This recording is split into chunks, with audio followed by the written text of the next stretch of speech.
10ই মুহররম সর্বপ্রথম আদম আলাইহিস সালামের তওবা কবুল হয়েছিল। 10ই মুহররম হযরতে নূহ আলাইহিস সালামের নৌকা জুদি পাহাড়ে গিয়ে ল্যান্ড করেছিল। 10ই মুহররম হযরতে আইয়ুব আলাইহিস সালাম রোগ থেকে মুক্তি লাভ করেছিলেন। 10ই মুহররম হযরতে ইউনুস আলাইহিস সালাম মাছের পেট থেকে বের হয়েছিলেন। 10ই মুহররম হযরতে সুলাইমান আলাইহিস সালাম ওনার হারিয়ে যাওয়া আংটি ফেরত পেয়েছিলেন। এভাবে বিভিন্ন নবীদের বড় বড় ঐতিহাসিক ঘটনা আছে সেদিন। কিন্তু দুঃখের বিষয় আমাদের দেশে একদল বাটপার আছে, কথা বলেন না ঠিক কিনা?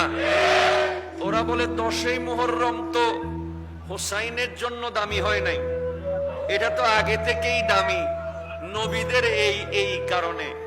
ওরে গাধা, ওরে বোকা, নবীগণ তো শানওয়ালা আছে, নবীদের ইতিহাস ওনাদের জায়গায় আছে, কিন্তু ইমামে হুসাইনের কারবালা এটা এমন এক অনুষ্ঠান, এমন এক শাহাদত, এমন এক আয়োজন, ওই নবীগণ যেই মিশন নিয়ে এসেছে সেই মিশনের সর্বশেষ বাতিলের উপরে প্যারাক মেরে দিয়েছে ইমামে হুসাইন, ঠিক কিনা বলেন?